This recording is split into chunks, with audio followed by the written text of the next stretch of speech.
Hello everybody, welcome back to my channel. I'm really sorry I haven't been able to upload a video in so long. I've been really busy, and plus I'm getting married tomorrow. Okay, wow, that feels super weird to say out loud. Um, well, yeah, I'm getting married tomorrow, and my family's out there handling things. They are um, talking to the caterers. They're making last minute arrangements, and I've been locked up in here and I've been asked to relax. So I thought I'd spend this time making a video. Maybe I'll show you through the process of. Hello? Yeah. No, no, fiber table. Oh. Hmm. Right. Okay, okay, cool. Just make sure you tell my sister though, because she's been planning everything and I don't want her to be surprised. Yeah? Okay. Cool. Bye.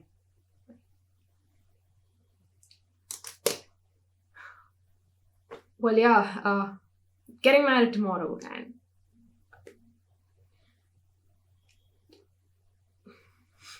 it's just like I've been looking forward to this day all my life, and I've had a list of goals and things that I wanted to accomplish before this time, and I guess I managed to do many of them. But now that this day is so close, all I can think of is everything that I didn't do and everything that's going to be different.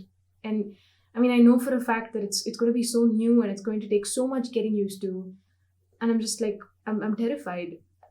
I don't know. I'm just, God, I'm looking forward. I'm nervous, but at the same time, I'm freaked out and I'm blabbing. Ugh, So I thought I would spend some time showing you some stuff that I have for tomorrow, some outfits, some jewelry, some of the designs and stuff like that. Maybe I'll even run you through the process of planning a minimal wedding. Weddings are $1 million industry, and I personally don't understand the hype. So the groom and I, we've decided to keep things quite low key and spend the rest of the money on the honeymoon instead, which just makes so much more sense to us.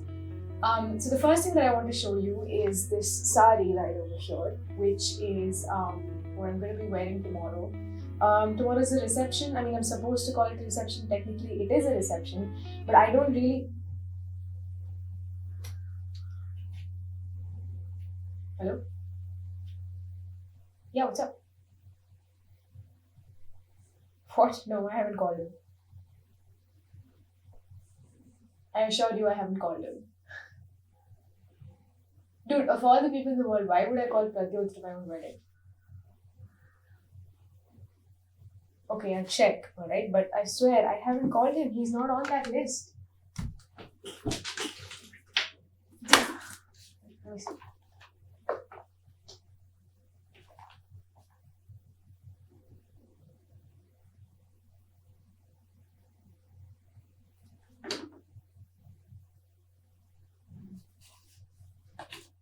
Yeah.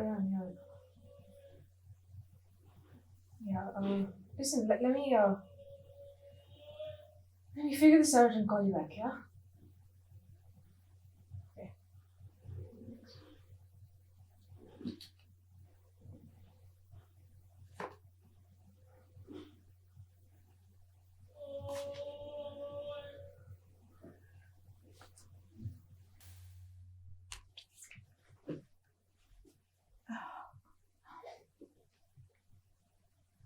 So, this was the wedding invitation that I had sent out to my guests.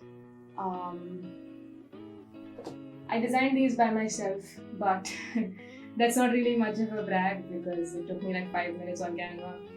But I have no graphic design experience. I have no design experience really, and it was a really rewarding and satisfying experience. I'll be honest.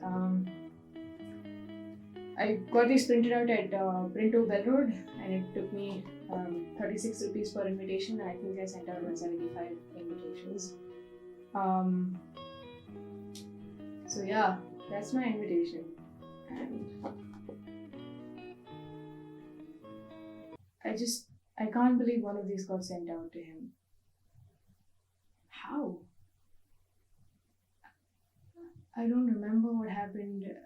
Maybe it was my parents, maybe I just added his name by mistake. I don't know.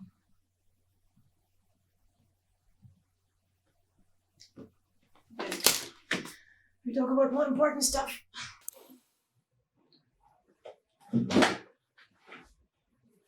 So, this is the sari that I'm going to be wearing for tomorrow's function. It's a red color sari with these golden thingies. I bought it at a fancy store nearby. It cost me around 1.8k. Didn't spend a lot of money on it because I know my taste and I know that I'm never going to wear this again. Like I said, we're keeping the whole ceremony low key. We believe that a wedding needs to be a close and intimate ceremony with a small number of people who genuinely care about you. And he really shouldn't be on that list.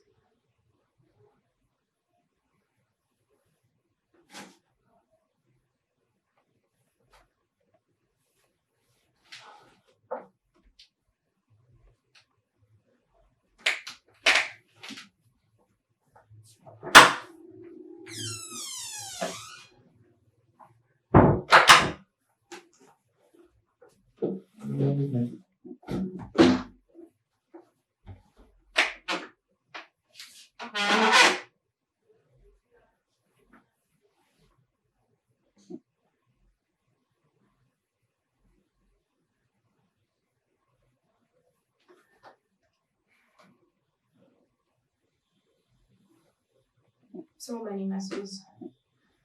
So many messages.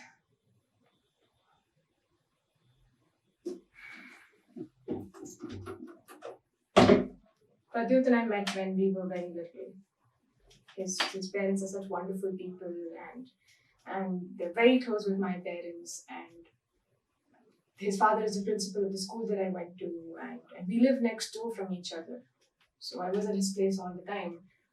This one time when I was 13, I was in his house again because I had forgotten to take the keys to my apartment to school that day.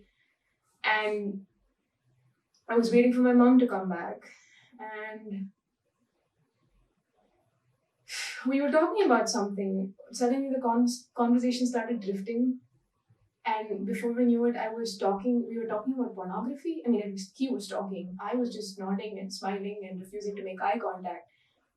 But apparently those were cues for him to pursue further. Next thing I know, his hands are running all over my back and I'm not doing anything. Then his hands are in all of the wrong places. Before I can do anything, before I can protest, before I can say anything, he's everywhere. And I've frozen. I mean, it was like I knew that what was happening was extremely wrong, but there was nothing I can do to stop it. Thankfully, my mother came and I got the hell out of there. But sometimes I feel like this was a relatively small issue, right? I mean, sure, this was not the last time. He tried a bunch of things after that. He elbowed me. He asked me for my bra size and whatnot. I think he even tried to buy me a thong one time. Oh, it's relatively small, right? There are people who've been through much, much worse. And they don't make their entire lives about it. They just move on. So he just touched me. I should move on. I shouldn't make my life about this. I shouldn't be doing whatever this is. But at the same time, yes, there are people, they've been through worse, but how does that take away from my trauma? Okay, maybe he just touched me, but at the end of the day, it boils down to the fact that what he did was wrong. And it had an impact on me, goddammit. It made me feel something. It made me feel horrible. It made me feel like an object. And that matters. No one who made me feel that bad about myself needs to be there tomorrow. No, that's just not happening. He can't be there. I can't believe he's actually going to be there tomorrow. I don't want him there. I don't know what I'm going to do.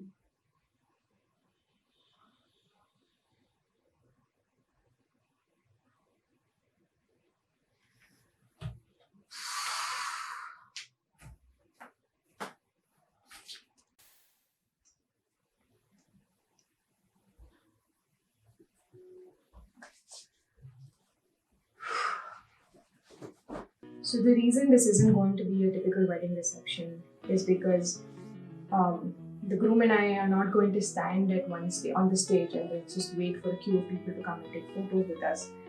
Instead, the guests are going to be allotted their specific table numbers. So college friends will be at one table, teachers at another table, cousins from mom's side, cousins from dad's side, etc. So then we would walk up to each of them, make some introductions, chat with them for a few minutes, then take some candidates and some selfies maybe, and then we'd move on to the next table. So that is the plan.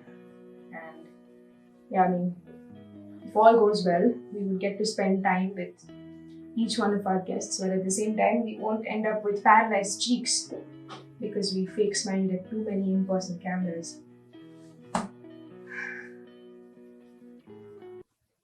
So technically, Pradyut would be at table number 17, uninvited guests who have caused for great trauma. We would finish with everybody else. And then we would walk up to him because we can't just leave one guest without talking to him. Then we would walk up to him and his hands would be stretched out ready to grab me, and he'd have his sly little smile on his face like he's been waiting for this moment all his life. And there'd be nothing. I mean, there would be nothing I can do. I wouldn't be able to do anything. I can't just walk away from him. I have to meet him. I invited him. I made the mistake of inviting him. My entire evening would get spoiled.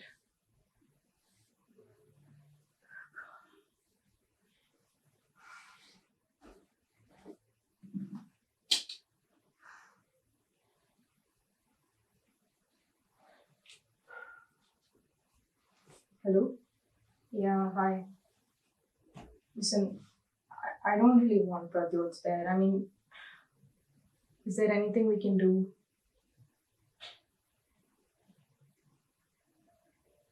I mean, I don't know. Can we get a restraining order from someone in the middle of the night?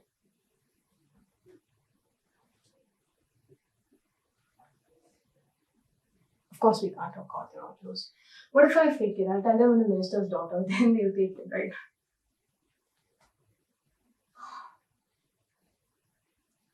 Okay, I mean, we'll have like groomsmen stationed everywhere at all entrances and make sure that whenever he enters, I find out. At least that way I can be prepared.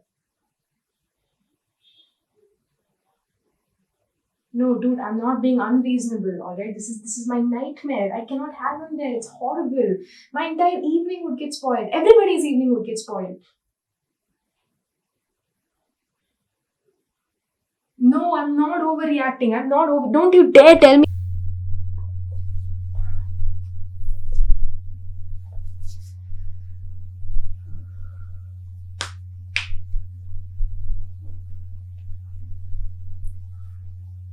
So, how do you plan a mini- So, how do you go about planning a minimal wedding?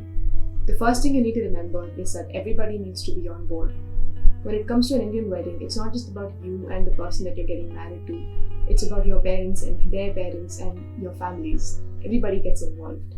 When it comes to me, my parents have been saving up for my wedding for a really long time. So I felt it my personal obligation to tell them what I wanted and how I wanted it to be. Another thing I'd like to do is to talk to my friends about it and get fresh perspectives.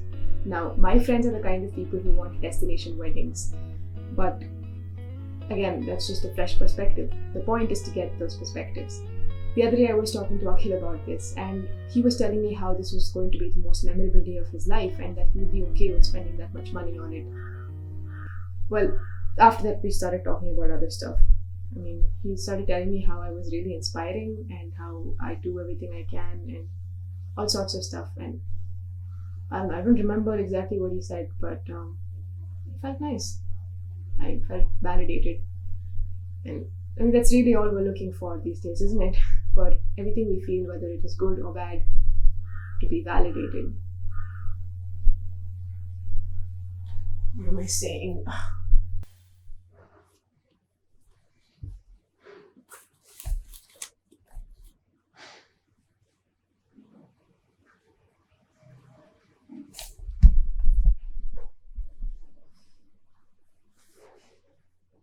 So At the end of the ceremony, we're going to be raising some toasts, telling some funny stories and anecdotes. The bride, the groom, the parents, the groomsmen, bridesmen, groomsmaids, everybody basically. And so I thought I would show you some of the stuff that I have planned for that toast. I'm just going to be showing them some objects that are associated with some of the greatest memories of my life and the greatest people in my life. So this Harry Potter pocket watch that my parents bought me for my 18th birthday. It opens and everything, but it's broken now. This is the box that it came in. My PU ID card. These were two of the best years of my life. So some really good memories.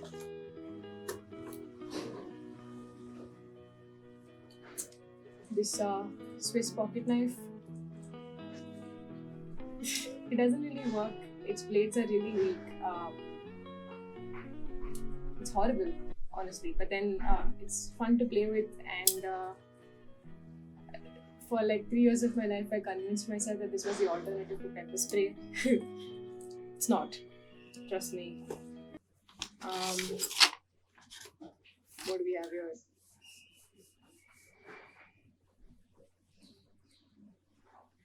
Oh, right. I wrote this letter to myself back when I was in college. I think it was a particularly happy time in my life, and I thought I would need a reminder of that later in life. I can't believe I found this today. Hello, future me. Hello, future me. I hope things are fine there. I'm writing this to you from that day that we landed in Canada after 3 years of being away from family. We're reunited and we're about to jump in a car and tour Toronto. And it's not just Amma and Appa and Sarayu, it's Akhil and Bharat too. Remember this moment, it's the happiest you've ever been. If you find something overwhelming, this is the moment you have to remember. This one day that everybody came together. These people are the ones that truly matter. Everybody else can buzz off. Wow, that's likely the most cheesy thing I've ever written. Wow.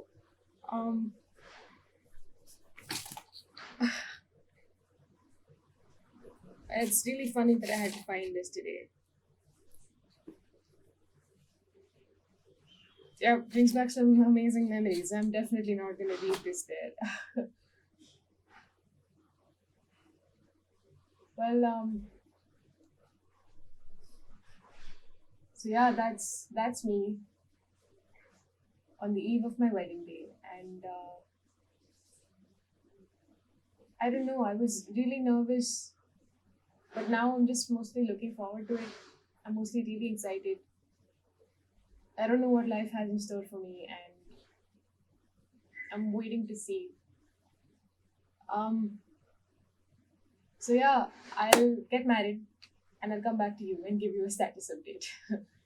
See you soon. I hope this video was of some use to you. If it was, then just let me know in the comments. I'll see you soon. Bye.